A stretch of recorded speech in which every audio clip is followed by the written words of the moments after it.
Japan के जजीरे Honshu में 5.8 शिद्दत का जल्जले के बायस शॉपिंग मॉल में सामान गिर गया। लोगों में खौफ व हिरास। जापानी हुकाम की 5 शिद्दत से कम का एक और जल्जला आने की पेश गोई।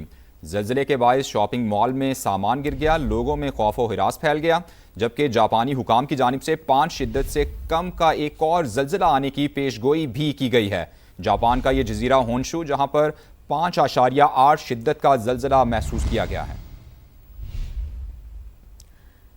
जापान के जजीरे होन्शू में 5.8 शिद्दत का जल्जले के बायस शॉपिंग मॉल में सामान गिर गया। लोगों में खौफ व हिरास। जापानी हुकाम की 5 शिद्दत से कम का एक और जल्जला आने की पेश गोई। जल्जले के बायस शॉपिंग मॉल में सामान गिर गया। लोगों में खौफ व हिरास फैल गया, जबकि जापानी हुकाम की जानिब से 5 शिद्दत से कम का एक और जल्जला आने की पेश गोई भी की गई है। जापान का यह जजीरा होन्शू, जहां पर 5.8 शिद्दत का जल्जला महसूस किया गया है।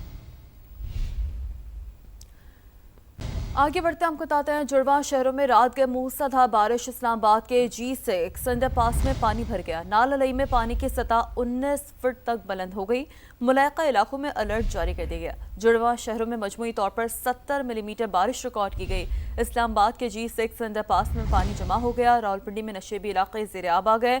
नाल अलई में कटारिया के मकाम पर पानी की सतह 19 और गवाल मंडी में 13 फुट तक पहुंच गई। शहरी वास्ता अमले और इंतजामिया के गायब होने की दुहाई देते रहे। अलस बारिश थमने पर पानी की सतह बतदरीज कम होने लगी। महकमा मौसमियात के मुताबिक आइंदा 24 घंटों के दौरान वक्फे से बारिश का सिलसिला जारी रहेगा। गुजरात में ज़िले इंतज़ामिया और हुकूमती नुमाइंदों की मुबैना बेहिसी दरियाए चनाब में ज़मीनी कटाव शिद्दत इख्तियार कर गया। खीरामाली और कोट गुलाम में दरियाए चनाब का बेरहम कटाव करोड़ों रुपए मालियत की अराजी और डेरे निगल गया है। अपने नुमाइंदे जुल्फ़िकार हैदर से मज़ीद तफसीलात लेंगे। जी जुल्फ़िकार।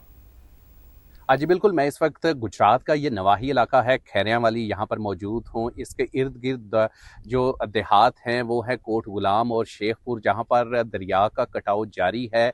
गुज़श्ता 3 से 4 रोज़ के दौरान यहाँ पर अब 12 से 15 एकड़ ज़री ज़मीन जो है वो दरिया बुर्द हो चुकी है। और दरिया के किनारे पर वाक़ जो डेरा जात हैं वो भी दरिया का हिस्सा बन चुके हैं, वो भी कटाव का शिकार हो चुके हैं। अभी हमारे साथ यहाँ पर मुतासरीन मौजूद हैं, उनसे हम बात करते हैं। आप बताइएगा कि कितनी ज़मीन आपकी यहाँ पर दरिया बुर्द हुई है और कोई ज़िली इंतज़ामिया ने इक़दाम किए हैं? हमारी यहाँ पे कम से कम 2-3 दिनों में 10 से 12 एकड़ ज़मीन जो है वो दरिया बुर्द हो चुकी है और ज़िली इंतज़ामिया ने हमारे साथ किसी किस्म का कोई तावन नहीं किया। ज़िली इंतज़ामिया ने आज भी आना था, लेकिन कोई इंतज़ामिया नहीं आई। सिर्फ हमें बहाने लगा रहे हैं, आज आएंगे कल आएंगे, लेकिन कोई इंतज़ामिया का बंदा यहाँ तक नहीं पहुँचा। उन्होंने हुकूमत पंजाब से मुतालबा किया है कि हंगामी बुनियादों पर यहाँ पर जो है वो इस ज़मीनी कटाव के सिलसिले को रोका जाए और यहाँ पर जो दरिया किनारे वाक़ई गाँव हैं उनको बचाया जाए।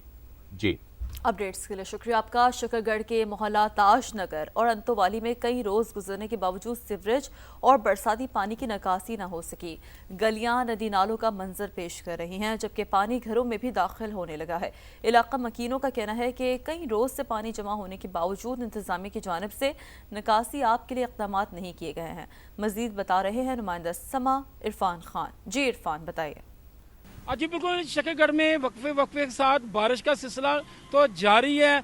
72 घंटे से ज़ायद अरसा गुजर चुका है। नशेबी इलाकों में जो पानी है सीवरेज का और बारिशी पानी खड़ा होने की वजह से इलाका मकीनों को शदीद मुश्किलात का सामना है। मेरा कैमरामैन आपको दिखा पाए तो आप ये देख सकते हैं कि कई रोज से ये सीवरेज का पानी खड़ा है। 7 दिन से ज्यादा हो चुके हैं। ये बारिशों की वजह से तो मसला बना हुआ है। हमारे मार्केट्स, हमारी दुकानें, हमारे मकान जो हैं, और सबसे ज्यादा मेन मसला हमारे बच्चों की जो है बीमारी का मसला है। इसकी वजह से बहुत ज्यादा बीमारियों का मसला आ रहा है। ठीक हो गया और जो है ना ये 7 दिन से ज्यादा हो गया है इसको खड़ा हुए और कोई ये काम नहीं करवा रहा।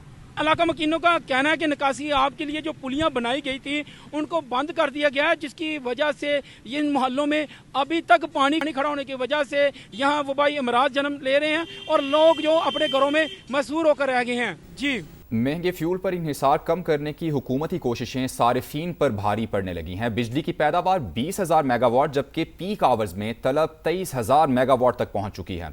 तलब कम होने के बावजूद मुल्क भर में रात को 2 से 4 घंटे की लोड शेडिंग जारी है। जहीर अली खान की रिपोर्ट।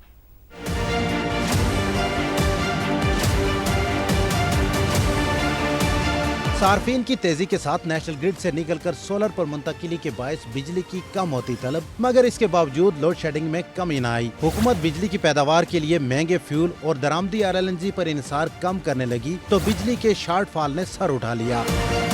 फ्यूल कास्ट बढ़ने से रोकने के लिए हुकूमत महंगे प्लांट चलाने से गुरेजा है। ज़राए के मुताबिक पीक आवर्स में 3,000 मेगावाट बिजली की किल्लत की वजह से डिस्कोज लोड मैनेजमेंट पर मजबूर हैं। मुल्क भर में पीक आवर्स में बिजली की तलब 23,000 मेगावाट तक जा पहुंची है, जबकि बिजली की पैदावार सिर्फ 20,000 मेगावाट के करीब है। इसी के नतीजे में मुल्क भर में रात के वक्त 2 से 4 घंटे की लोड शेडिंग मामूल बन गई। ISCO रीजन में बिजली की मौजूदा तलब 1850 मेगावाट है। नेशनल ग्रिड से 1492 मेगावाट बिजली मिल रही है। रीजन में 358 मेगावाट का शॉर्टफॉल है। इस वक्त आलमी मार्केट में तेल और दरामदी LNG के स्पॉट कार्गोज की कीमत बढ़ने से जुलाई में फ्यूल कास्ट 2.5 रुपए फी यूनिट इजाफा हुआ। डीजल से बिजली की पैदावार 80 रुपए फी यूनिट से जायद रही। नेट मीटरिंग के 6,000 मेगावाट के सहारे से दिन में तो काम चल जाता है, लेकिन रात को सार्फिन का सारा बोझ नेशनल ग्रिड पर पड़ने से बिजली की तलब में इजाफा हो जाता है, जो लोड शेडिंग की बड़ी वजह है। जहीर अली खान, समा, इस्लामाबाद। शोरकोट में गैर एलानिया लोड शेडिंग ने शहरियों की मुश्किलात में इजाफा कर दिया। घंटों बिजली की बंदिश से मामलात जिंदगी काफी ज्यादा मुतासर हो रहे हैं। बता रहे हैं हमारे नुमाइंदे नासिर महमूद। जी नासिर। जी बिल्कुल, शोरकोट में गैर एलानिया लोड शेडिंग ने शहरियों की मुश्किलात में मज़ीद इजाफा कर दिया है। घंटों बिजली की बंदिश की वजह से मामूलाती ज़िंदगी मुतासर हो चुके हैं। कारोबारी हजरात और घरेलू सार्फिन भी शदीद परेशान दिखाई दे रहे हैं। मेरे साथ यहाँ शहरी मौजूद हैं, उनसे बात करते हैं, वो क्या कहते हैं। 12 से 14 घंटे बिजली जा रही है, 1 घंटा आती है और 3 घंटे चली जाती है, जिसकी वजह से ना पीने का पानी है ना नहाने का। बच्चे बुजुर्ग परेशान है, कारोबार ठप हुए पड़े हैं। जी बिल्कुल, ये गैर एलानी लोड शेडिंग मुतल्लिका अदारे की नाकिस मनसूबाबंदी और उनकी नाअहली का मुंह बोलता सबूत है। जी। झंग के गली मोहल्लों में गैर कानूनी और गैर महफूज मिनी पेट्रोल पंप्स ने शहरियों की जानो माल को शदीद खतरात से दो चार कर दिया है। रिहायशी इलाकों में खुलेआम पेट्रोल की फरोख्त किसी बड़े सानहे का सबब बन सकती है। मजीद क्या तफसीलात हैं, जानेंगे समा के नुमाइंदे अरशद खान से। जी अरशद। आज बिल्कुल शहर के मुख्तलिफ मकामात पर गैर कानूनी मिनी पेट्रोल पंप जो है वो कायम किए गए हैं, जिस पर खुलेआम जो है यहाँ पर पेट्रोल की फ़रोख्त का सिलसिला जारी है, जिस पर शहरी भी जो है वो काफ़ी खौफजदा दिखाई दे रहे हैं। हमारे साथ यहाँ पर एक शहरी मौजूद है, मैं उनसे बारे में बात भी करते हैं। बताइएगा क्या कहेंगे आप इस बारे में। सिविल डिफेंस की लापरवाही की वजह से गली मोहल्लों में दुकानें बनाई गई हैं पेट्रोल पंप की, जो किसी भी बड़े नुकसान का ना बाइस बन सकती हैं। मोहल्लों में बच्चे फिरते होते हैं, सब फिरते होते हैं, नुकसानदेह हो सकते हैं। उन्होंने ज़िले इंतज़ामिया से मुतालबा किया है कि ऐसे गैर कानूनी मिनी पेट्रोल पंप को जो है वो फौरी तौर पर वहाँ से जो है ख़त्म करवाया जाए ताकि किसी बड़े हादसे से बचा जा सके।